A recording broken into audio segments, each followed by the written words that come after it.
Assalamualaikum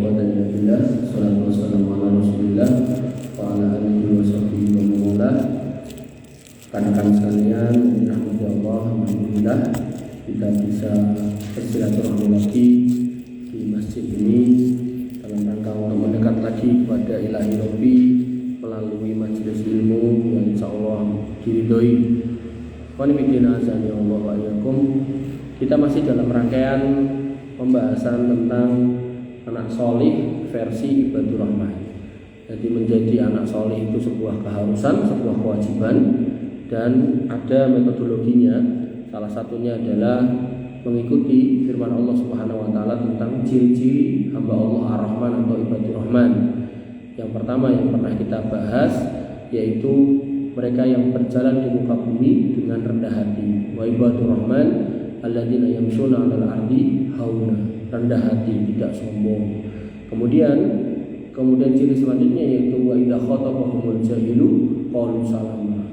Mereka kalau kemudian diajak ngomong sama orang-orang yang tidak jelas, orang-orang yang ngajak hal-hal yang tidak baik, bahkan dihina, dicaci, dia santai aja, tidak baperan, tidak gampang stres, tidak marah dan seterusnya, tidak emosian.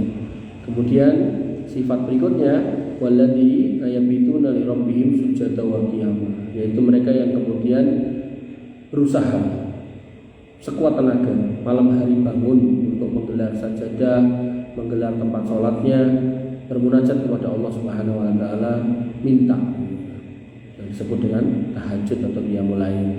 Kemudian ciri berikutnya dalam sholat dia, dalam munajat dia, mereka mengatakan walladzina yaquluna, mereka berdoa Rabbana srif anna adzab jahannam, ya Allah jauhkanlah kami dari adab jahannam, inna adzabaha kana gharama, karena sesungguhnya adab jahannam itu adalah sebuah kehancuran, sebuah kebinasaan yang kekal. Innaha saat mustaqarra wa muqama, sesungguhnya jahannam atau neraka itu adalah tempat untuk kembali yang paling buruk, tempat menetap yang paling jelek itu adalah neraka.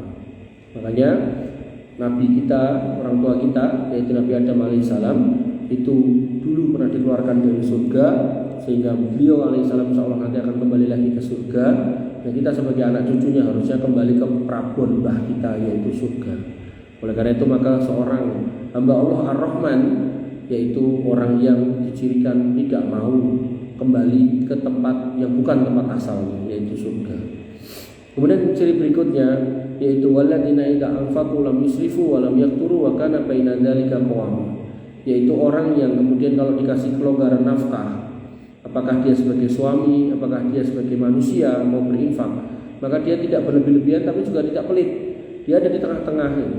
Yang pernah saya jelaskan, dia berusaha untuk mencukupi yang wajib dulu. Oh, sebagai anak ternyata punya ibu yang sudah tua, ya urusi orang tuanya dulu. Oh, sebagai suami punya istri, ya urusi cukupi keluarga dulu.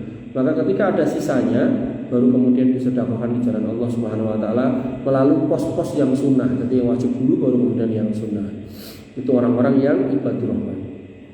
Kemudian ciri berikutnya walladzina la yad'una ma'allahi ilahan akhar wa la yaqtuluna an-nafsa allati harramallahu illa bil haqq wa la yaznun wa may yaf'al dzalika yalqa asam, yaitu mereka yang tidak mau berdoa meminta kepada selain Allah. Jadi minta itu hanya kepada Allah, minta rezeki, minta jodoh, minta sehat, minta kebaikan semua dunia dan akhirat itu minta hanya kepada Allah. Kemudian tidak membunuh jiwa, apakah jiwanya sendiri ataukah jiwanya orang lain sama aja, kecuali dengan hak. Kecuali dengan hak ini berarti yang dilakukan oleh negara melalui hukum yang diterapkan di satu negara. Jadi kalau kamu jadi polisi, tentara, kemudian dapat tugas untuk menangkap penjahat, kemudian harus terjadi baku hantam, baku pukul atau baku tembak, maka ya tidak apa-apa. Tapi kalau kita sebagai warga sesama orang saling bunuh-membunuh, kata Nabi SAW, idza taqal muslimani bisayfihima, jika dua orang muslim berjumpa dengan dua pedangnya, kemudian fayaqtatilani, saling bunuh-membunuh, kata Nabi SAW, kilahuma finnar, dua-duanya masuk neraka. Makanya tidak diperbolehkan nih kalau sebagai warga. Makanya di sini dikatakan Ibadur Rahman itu adalah orang yang tidak meminta kepada selain Allah dan juga tidak menyia-nyiakan hidupnya maupun hidup orang lain, tidak membunuh dirinya maupun diri orang lain. Kemudian wala yaznun, dan juga tidak berzina. Wa may yaf'al dzalika yalqa asama, dan sampai kalau ada orang yang melakukan satu di antara tiga dosa besar ini, maka dia akan ada di dalam kondisi yang mendapatkan balasan dosa yang sangat berat.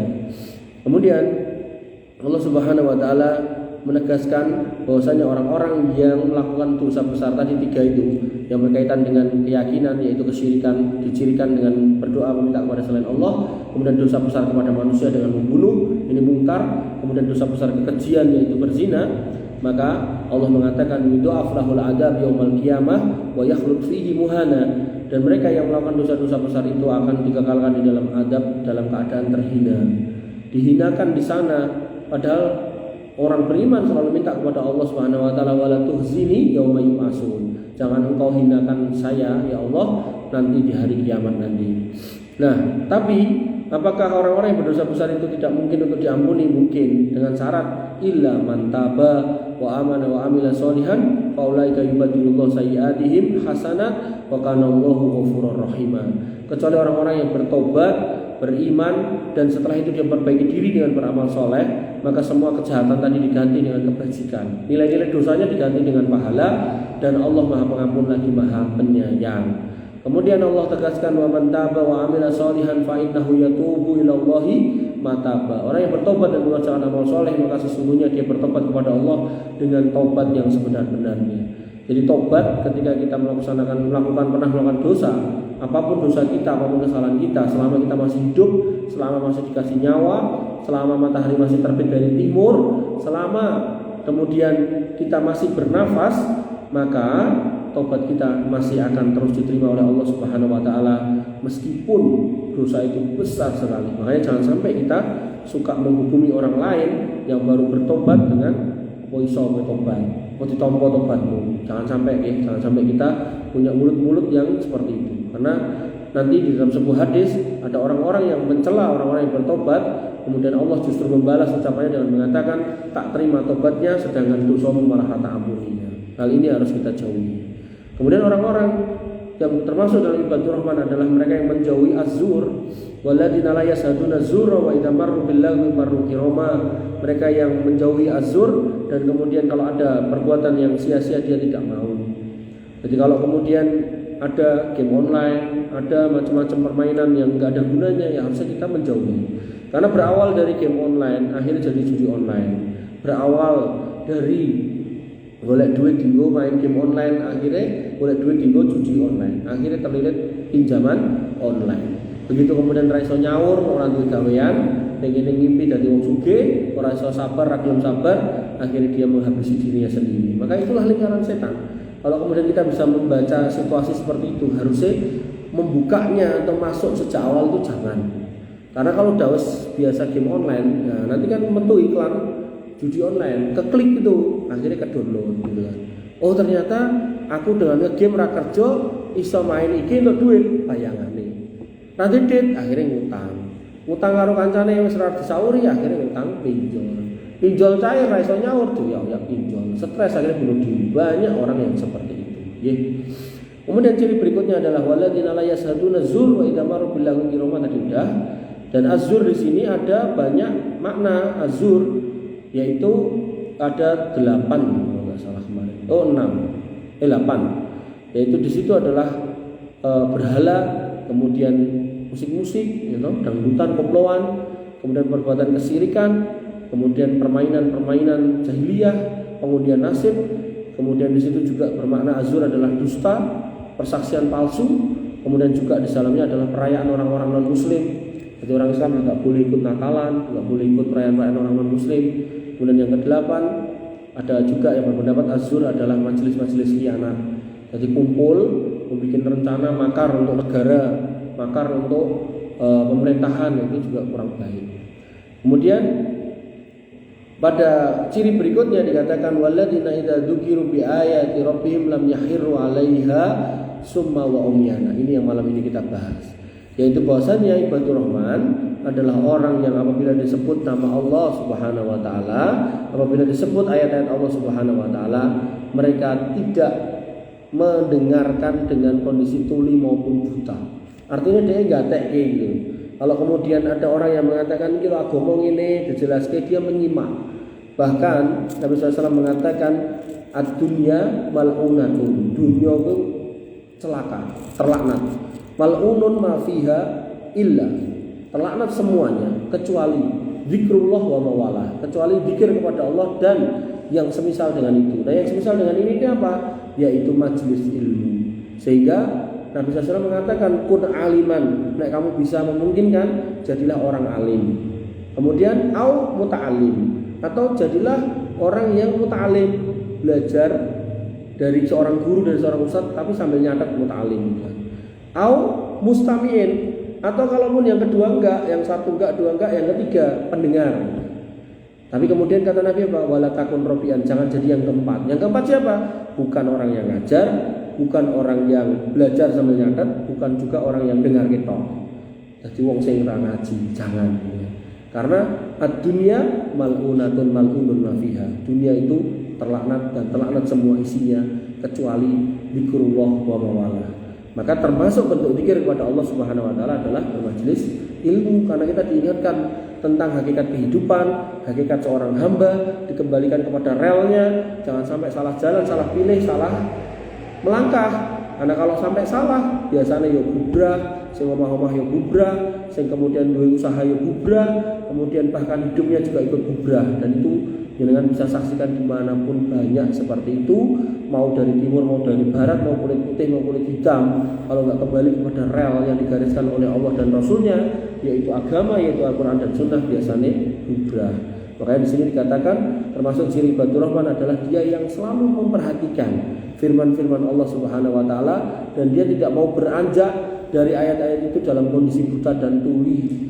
Tetap memperhatikan dengan telinganya, tetap memperhatikan dengan matanya. Senajan dia buta, dia menggunakan telinganya. Senajan dia tuli, dia coba perhatikan dengan bahasa mulut, body language. Kadang tuh ada orang yang tuli tapi matanya itu tengen, jadi dia ngelok wong itu bisa bisa mengukur dia sedang ngomong apa dari gerakan mulutnya. Nah, maka para ulama menjelaskan, Ibnu Jauzi berkata, mereka ketika diingatkan tentang ayat-ayat Allah kepada mereka yaitu Al-Quran, mereka tidaklah menghadapinya dengan keadaan buta dan tuli. Itu maksudnya adalah mereka tidak lalai seperti orang tuli yang tidak mendengar dan orang buta yang tidak melihat. Jadi benar-benar duwe mata tinggu nyawang, duwe kuping tinggu ngrungokke. Dan yang disawang dan dirungoknya ini adalah ayat-ayat Allah agar kemudian dia berhati-hati. Ibnu Katsir berkata, berbeda halnya dengan orang kafir yang ketika diperingatkan dengan ayat Allah, mereka malah tetap dalam keadaan kafirnya, seakan-akan mereka tidak mendengar dan tidak mau melihat.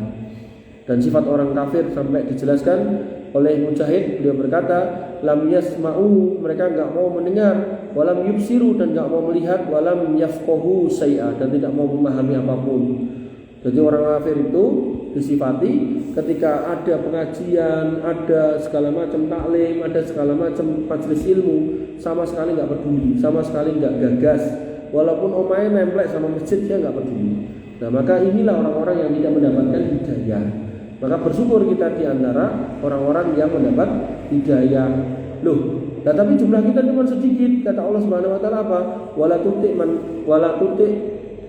Wala tuti aksara man fil ardi, dan jangan kemudian kamu mengikuti kebanyakan orang di muka bumi, yudulikan sabilillah, yang mana mereka kebanyakan itu justru tersesat dari jalan Allah. Artinya gini, kalau misalnya besok subuh, misal di kampung ini yang bangun waktu subuh cuma kamu, khususnya laki-laki, kemudian kamu ke masjid sendirian, kemudian kamu adzan sendirian, mbok enteni jamaah liya ora nek sing teko, akhirnya 5-10 menit atau mungkin 15 menit ra teko karena khawatir selak padang, akhirnya kowe komat, nanti komat yo dhewean, akhirnya kowe salat dhewe sebagai imam dan makmum sekalian. Maka Anda, kata sebagian ulama, itu di atas kebenaran walaupun sendirian.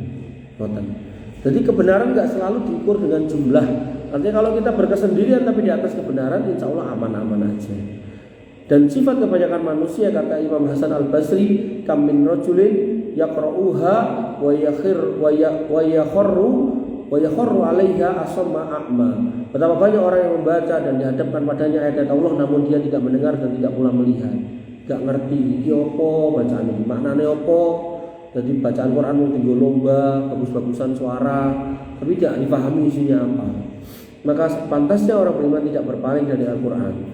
Dan ayat yang serupa dengan itu ada di Quran surat Al-Anfal. Allah Ta'ala berfirman, alladzina idza dzukirallahu wajilat qulubuhum.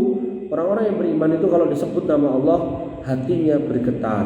Wa idza tuliyat alaihim ayatuh, kalau kemudian dibacakan ayat-ayatnya, zadatuhum imana, dia makin ayem dalam beriman, makin banyak imannya bertambah. Wa ala rabbihim yatawakkalun, dan dia ketika menghadapi hidup, dia hidup dengan santai, bertawakal kepada Allah Subhanahu wa taala, ora bakal stres. Orang-orang yang sering ngrungokke Quran beda karo wong sing gaene ngrungokke dangdutan, beda. Orang-orang yang sering ngaji beda karo wong sing ora iso ngaji, beda. Orang-orang yang sholat beda sama orang yang enggak sholat. Podo-podo ireng, orang yang sholat kena air wudhu itu hitamnya itu terlihat lebih sejuk, lebih menyenangkan daripada orang yang enggak sholat. Begitu pula orang yang baca Quran, begitu pula orang yang memahami Quran, begitu pula orang yang majelis ilmu, tenang. Termasuk dalam berinteraksi dengan orang yang kenal agama beda dengan orang yang kenal agama. Berinteraksi dengan orang yang mau memahami ayat-ayat Allah berbeda dengan orang yang bahkan enggak bisa membaca Al-Quran. Maka sifat orang beriman ketika dibacakan Al-Quran dengan ayat yang serupa pada Quran surat As-Sajdah, innama yu'minu bi ayatina alladziina idza dzukiru biha kharru sujadan wa sabbahu bihamdi rabbihim wa hum la yastakbirun. Sesungguhnya orang-orang yang benar-benar percaya kepada ayat-ayat kami adalah mereka yang apabila diperingatkan dengan ayat-ayat itu mereka segera sujud. Jadi kalau kemudian ada peringatan mereka segera sujud, dan ini termasuk ayat Sajdah ya. Jadi kalau kita baca ini kita diminta untuk sujud Sajdah ayat yang ke-15 gitu kan. Dan mereka ketika mendengar itu mereka khusyuk, bertasbih, sujud, memuji Allah. Kemudian wahum la yastakbirun, enggak sombong, enggak kemaki. Mas, aja mendem ki haram ning Quran enek itu. Bodoh amat ya. Wong kemaki, wong sombong gitu. Nah, wong cangkem-cangkemku dhewe. Maka hal-hal seperti ini harus kita jauhi, termasuk orang-orang seperti itu kita jauhi karena bisa mengkontaminasi. Maka orang sifatnya orang kafir terhadap Al-Quran dikatakan dalam Quran surat At-Taubah, wa idza ma unzilat surah fa minhum may yaqulu ayyukum zadatuhu hadhihi imana. Kalau dibacakan ayat, orang-orang kafir itu akan mengatakan, kowe bar krungu kae wacanan ayat iki imane sapa sing nambah? Enek ora? Fa ammal ladzina amanu fazadatuhum imana. Adapun orang beriman imannya benar-benar nambah. Wa hum yastabsirun, mereka adalah orang-orang yang mendapatkan kabar gembira atau merasa gembira dengan dibacakan Al-Quran. Makanya kalau ada orang dibaca Al-Quran kok kepanasan, nek wong dikir sebelah kok kepanasan, itu masalah orang ini.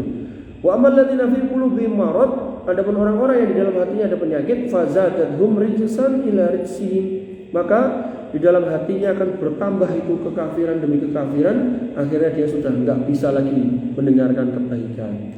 Wa nifidina azani Allah wa iyyakum. Intinya yang harus kita pahami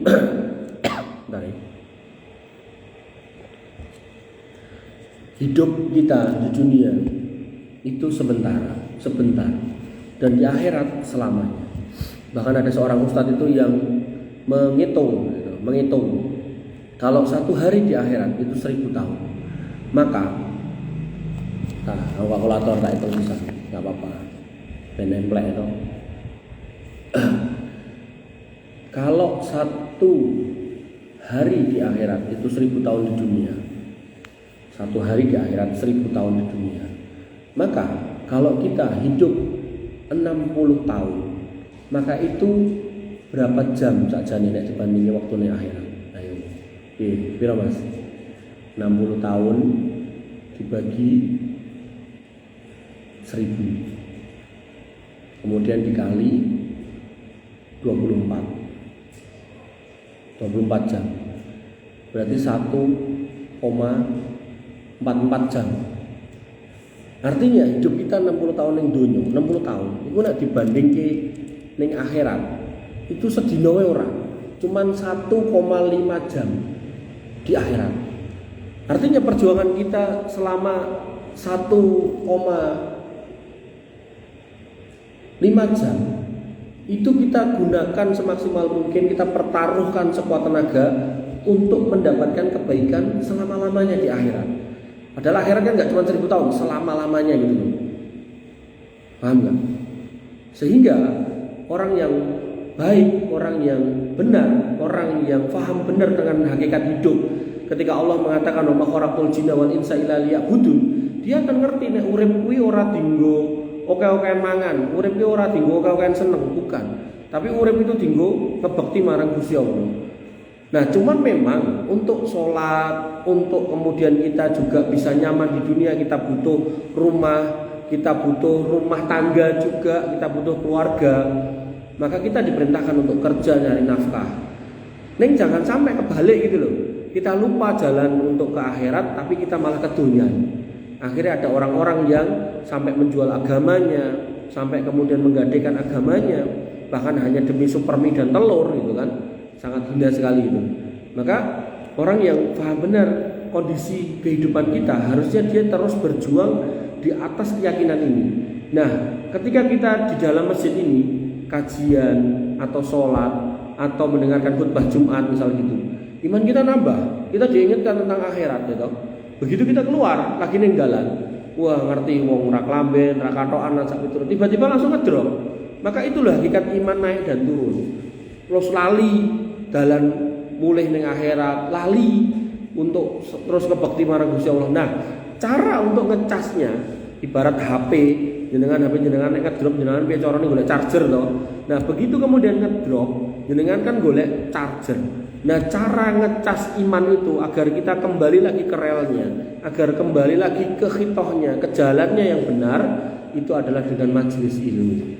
So gampangnya kayak yang tak bilang di depan tadi, jadilah orang alim, nek ora iso jadilah orang yang mustami, muta'alim yang belajar karo nyatet, nek ora iso maka jadilah orang yang mendengarkan, maka itu masih lebih baik dalam rangka untuk nyekeli iman ini loh. Jangan sampai merucut.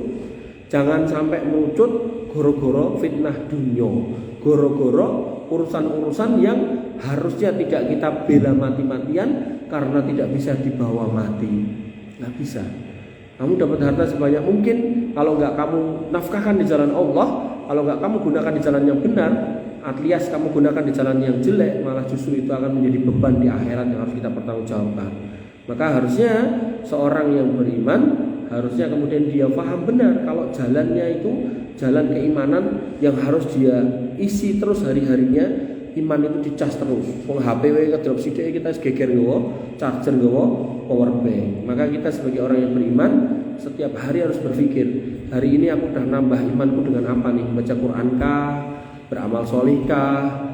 Kemudian ngaji kah? Pengajian kah? Ngrungokke murotal kah? Atau apakah ini? Tapi kalau kemudian hari-hari kita bermaksiat, hari-hari kita nggak mau zikir, nggak mau sholat, adzan orang gagas dan sak piturute, maka iman itu akan ngedrop terus. Akhirnya kayak HP yang nggak kamu cas selama 2 tahun, 3 tahun, yang terjadi apa biasanya? Baterainya soak, gitu. Akhirnya harus ganti baterai. Nah, ketika ganti baterai, itulah hakikatnya seorang itu tanpa sadar kadang imannya sudah tercabut.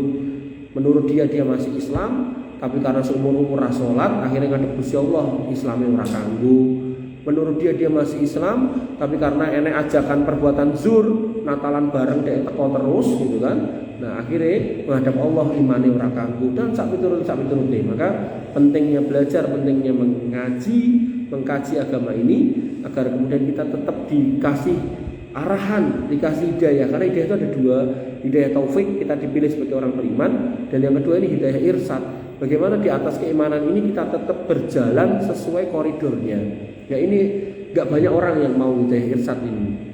Yang biasanya hidayah taufik ini ya lahir sebagai orang Islam karena wong tuane Islam. Tapi nek sing hidayah irsyad ini jarang yang mau. Saya pernah cerita di sini ada anak-anak pang ya toh, yang biasanya ngamen ganti profesi, saya ngemes gitu kan. Nah, kemudian saya beli di Indomaret itu.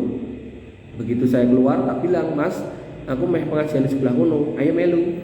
Kowe wudu, sholat, engko mulih dikei panganan sama kono, gua tak tambah duit." Padahal jaraknya enggak jauh itu kayak sini sama perempatan situ. Enggak rada orang ngedek masjid wong LDI kae. Nah, ternyata tanteni nanti rampung. Enggak mau dia. Terus aku ngasih pengajian di Karangturi, terus pindah ke sini, balik lagi ning Indomaret Dembangan gitu. Pasti ada di situ dia gitu. Bertiga juga gitu. Padahal nek gelem ngetutke aku tadi, wis entuk tolong masjid, itu tolong manganan warak gitu. Entuk duit utuh. Gitu. Tapi ya itu loh yang namanya hidayah irsyad itu. Ya, makanya yang harus kita pahami ya, majelis ilmu kalau bisa kita tetap bertahan walaupun mungkin jumlahnya enggak banyak ya, dan apa istilahnya, saya juga siap untuk menemani kalian kan. Artinya ya tak rewangi ada kono mrene kan, selama kalian masih ada, masih eksis, enggak ada masalah. Bismillah, Mudah-mudahan itu menjadi wasilah kebaikan. Dan yang tak amati ya, anak-anak muda yang kemudian istiqomah di atas majelis ilmu, itu biasa nih, uripe itu luwih aman terkendali. Saya setuju. Adapun mereka yang kemudian masuk anginan itu, kadang ngaji, kadang ora, kadang sholat, kadang ora gitu kan.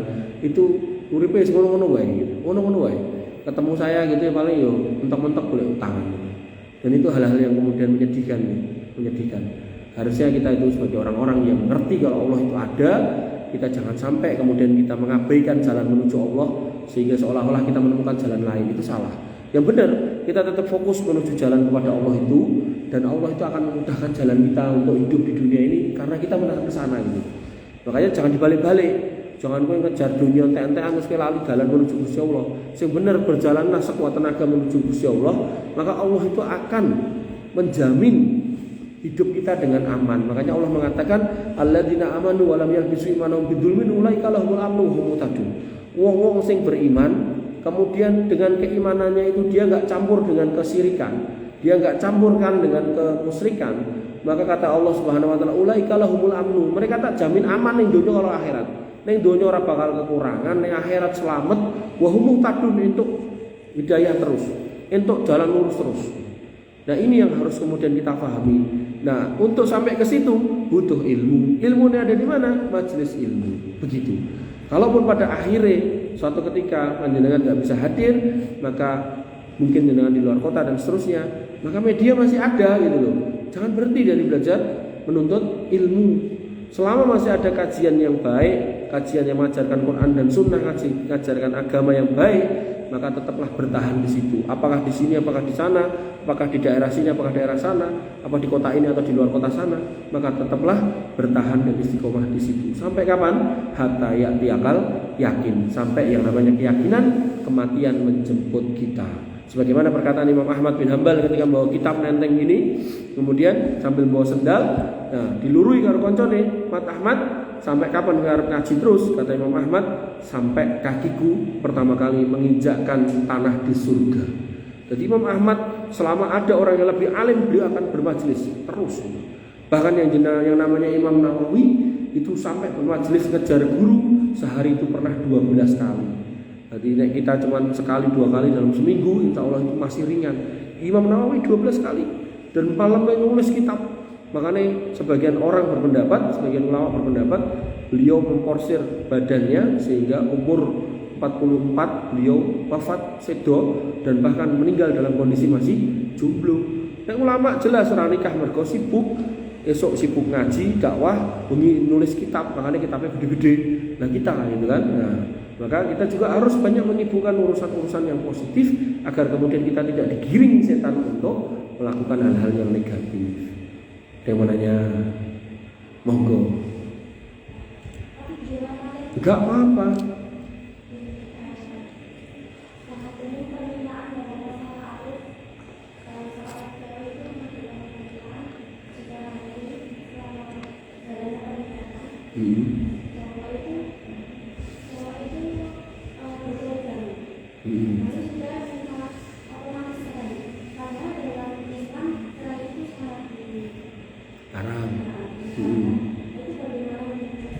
Ya, jadi ketika seorang wanita dilamar atau ta'aruf, dilamarlah seorang laki-laki dan dia mau menerima lamarannya, kemudian mempersyaratkan untuk tidak dipoligami, itu dari beberapa fatwa yang saya baca diperbolehkan, boleh gitu kan, diperbolehkan.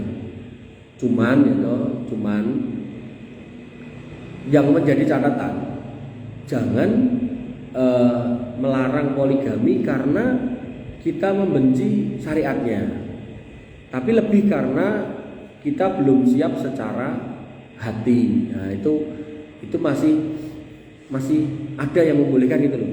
Tapi kalau karena kita benci syariat, ya kan ada toh sekarang kampus-kampus tertentu itu yang bahas tentang poligami boleh enggak atau syar'i enggak gitu kan, dibahas jelas-jelas itu syar'i kok masih dibahas syar'i apa enggak. Bahkan ada kemarin tulisan yang masuk ke WA saya itu bahasanya monogami, bukan poligami. Monogami adalah inti ajaran Islam gitu. Seolah-olah poligami itu orang yang bertentangan dengan syariat Islam kan. Maka ada kamus-kamus yang menyatakan seperti itu. Nah, kalau wanita ini melarang tapi dalam konteks posisinya adalah mengingkari syariat, nah itu tentu laki-laki yang solih, laki-laki yang baik harusnya ya tidak memilih wanita itu sebagai istrinya, nyari yang lain. Tapi kalau kemudian wanita ini tetap kekeh dengan pendapatnya itu, ya sudah ditinggalkan aja. Tapi kalau kemudian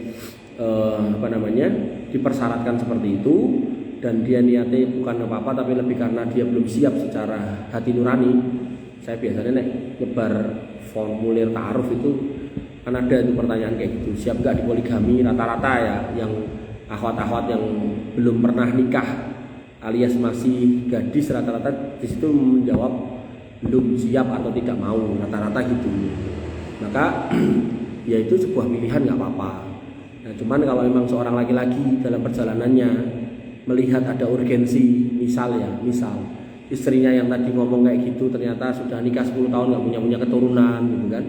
Nah, sebaiknya ya ini kalau pendapat saya, seorang wanita yang diberikan cobaan oleh Allah Subhanahu wa taala seperti itu harusnya lo ya ngelenggono ngomong karo bojone wis nikah meneh Mas, ora apa-apa. Karena yang namanya umat manusia, wabil khusus orang Islam, kata Nabi SAW, wa inni mukatsirum bikumul umam yaumal qiyamah, dan aku akan bersenang hati, bergembira ketika mendapati kalian dalam jumlah yang banyak. Bahkan kemudian Nabi mengatakan tazawadul walud wal wadud, nikahilah wanita-wanita yang bisa punya anak banyak dan penuh rasa kasih sayang. Bukan berarti kemudian sing randu anak dicampakkan, bukan. Maksudnya gini loh, dalam Islam ini ya, kalau bisa rumah tangga itu punya anak, punya keturunan. Jangan kayak sebagian orang yang lagi jadi artis kemarin sore terus ngomong nikah ragilum di anak, itu salah banget ini. Nah, syariat memerintahkan untuk punya anak. Nah, untuk punya anak kudu nikah gitu. Kok delalah pas dilamar mempersyaratkan kayak gitu, tapi kok darullah sambil seiring berjalannya waktu kok ya rati kayak anak sampai 10 tahun gitu kan. Maka ya alangkah mulianya ketika seorang wanita kemudian menurunkan pendapatnya tadi, menurunkan tensinya, menurunkan egoismenya tadi, kemudian mengatakan pada suaminya nikah meneh Mas, ben keturunan jenengan enek, dengan catatan sing laki-lakine sing subur, sing perempuane sing enggak subur. Tapi nek kuali sing laki-lakinya yang enggak subur, perempuannya subur, maka kembali ke perempuannya. Masih mau gak bersamanya dengan tidak punya anak, atau pisah nikah dengan orang lain punya anak, itu boleh. Jadi termasuk hal yang dibolehkan dalam cerai atau menggugat cerai adalah ketika seorang suami tidak bisa menjalankan fungsinya sebagai seorang suami, yaitu menafkahi lahir dan batin. Lahir kan sifatnya finansial, batin itu urusan seksual, termasuk urusan seksual itu bukan cuma urusan seksualnya, tapi termasuk juga urusan pembuahan tadi dulu. Kan ada toh laki-laki yang istilahnya dia itu aspermatozoa. Jadi ada spermanya tapi tidak ada zoanya, tidak ada kesuburannya lah gitu. Zoa. Jadi begitulah ini pelajaran biologi, aspermatozoa. Tapi ada juga wanita yang lilo dinikah karo laki-laki seperti itu. Ya nggak apa-apa gitu, ini juga pilihan gitu. Ada juga laki-laki yang nemeni wanita sing nggak punya keturunan lama juga ada juga. Yes, itu semua pilihan. Tapi saya secara pribadi itu justru malah salut sama perempuan-perempuan yang memang ketika dia ada kendala kemudian mengizinkan suaminya nikah lagi, agar kemudian tadi keturunan itu ada. Dan banyak kok yang saya lihat itu yang praktek berpoligami itu baik-baik aja. Yang penting itu sesuai syariat lah. Dan inti dari syariat itu ya adil. Artinya kalau dah nikah lebih dari satu ya harus adil. Di sini misal 2 hari ya di sana 2 hari, di sini 3 hari, di sana 3 hari. Jangan kemudian tidak berbuat adil. Nah, umumnya wong lanang kuwi pengen poligami mau ning sakjane ora mampu, ora duwe ilmune barang. Akhirnya bojone sing keloro didelek-delekke gitu kan. Pasti tekoki meneh iki Mas, rapat gitu kan. Rapat ramulih 3 dino gitu kan. Nah, hal-hal kayak gini nih yang keliru. Akhirnya mereka pun ketemunya ning hotel. Begitu digerebek ngomongnya iki bojoku. Padahal nek bojo kan jane enggak usah ditutup-tutupi. Makanya dalam fikih seorang laki-laki kalau mau nikah lagi memang enggak diperlukan izin dari istrinya, bisa sah. Tapi bagaimana dia akan berbuat adil kalau istrinya yang pertama enggak tahu? Mesti celintutan loh. Ya, celintutan itu biasanya asas dari tidak adil. Biasanya orang kalau udah celenutan dia akan bohong. Bohong biasanya gak adil. Ngoten. Ada lagi mau ditanyakan? Mas Indra? Gak ada. Mas siapa namanya? Reza. Oh ya, Mas Reza. Ada lagi nggak yang mau ditanyakan? Gak ada. Wah, itu hadiah ya. Pakai hadiah loh Mbak. Pakai Mas. Apa? Indra apa Reza? Pokoknya kalau bisa tuh majelis tuh kalau punya unek-unek tanyakan, jangan disimpan. Mana buat simpen, aku tadi penyakit. Baik, karena nggak ada, kita tutup ya. Kita baca doa, kita dengan aminkan. Mudah-mudahan apa yang kita doakan atau kita lafadzkan dikabulkan oleh Allah Subhanahu Wa Taala sebagian atau seluruhnya. Amin. Bismillahirrahmanirrahim. Alhamdulillahirabbil alamin. Ar-Rahmanir-Rahim. Maliki yaumiddin. Iyyaka na'budu wa iyyaka nasta'in. Ihdinas siratal mustaqim. Siratal ladzina an'amta 'alaihim ghairil maghdubi 'alaihim waladdallin. Amin. Allahumma ighfir lil muslimina wal muslimat wal mu'minina wal mu'minat wal ahya'i minhum wal amwat innaka sami'un qaribun mujibud da'wat wa ya qadiyal hajat. Rabbana zalamna anfusana wa illam taghfir lana wa tarhamna lanakunanna minal khasirin. Rabbana ighfir lana dzunubana wal ikhwanina alladziina sabaquna bil iman wa la taj'al fi qulubina ghillan lil ladzina amanu rabbana innaka ra'ufur rahim. Rabbana ighfir lana dzunubana wa kaffir 'anna sayyi'atina wa tawaffana ma'al abrar. Rabbana ighfir lana dzunubana wa liwalidina warhamhum kama rabbawna shighara. Allahumma ighfir lahum warhamhum wa'afihim wa'fu 'anhum wa akrim nuzulahum wa wasi' madkhalahum waghsilhum bil ma'i wasalji wal barad. Allahumma taqabbal minna siyamana wa qiyamana wa ruku'ana wa sujudana wa takhassu'ana wa tadarru'ana la ilaha illa anta subhanaka inna kunna minadh dhalimin wa illam taghfir lana wa tarhamna lanakunanna minal khasirin. Allahumma inna nas'aluka al-huda wat tuqa wal 'afafa wal ghina. Allahumma ij'alna minas shalihin. Allahumma ij'alna minas shalihin. Allahumma ij'alna minas shalihin wa adkhilna ila jannatika jannatin na'im ya arhamar rahimin. Allahumma arhamna waghfir lana ma qaddamna wa ma akharna wa ma a'lanna wa ma asrarna wa ma anta a'lamu bihi minna la ilaha illa anta subhanaka inna kunna minadh dhalimin wa illam taghfir lana wa tarhamna lanakunanna minal khasirin. Rabbana ya dzal jalali wal ikram. Allahumma inna nas'aluka al-huda wat tuqa wal 'afafa wal ghina. Allahumma qfina bihalalika an haramika wa aghnina bi fadlika amman siwak. Allahumma aksir amwalana wa aksir auladana wa barik lana fima a'taitana ya Ghaniyyu ya Hamid. Allahumma inna na'udzubika min fitnatil mahya wal mamat wa na'udzubika min fitnatil qabri wa adzabil qabri wa na'udzubika min fitnatil masiihid dajjal wa na'udzubika min adzabi jahannam ya arhamar rahimin. Irhamna Rabbana atina min ladunka rahmah wa hayyi lana min amrina rasada. Rabbana atina ma wa'adtana ala rusulika wa la tukhzina yawmal qiyamah innaka antas sami'ud du'a innaka la tukhliful mi'ad. Rabbana atina fid dunya hasanah wa fil akhirati hasanah wa qina adzabannar wa qina adzabannar wa qina adzabannar wa akhiru da'wana alhamdulillahi rabbil alamin wa sallallahu ala nabiyyina Muhammadin wa ala alihi wa sahbihi wasallam ajma'in. Akhiru da'wana alhamdulillahi rabbil alamin. Subhanakallahumma wa bihamdika asyhadu an la ilaha illa anta astaghfiruka wa atubu ilaik.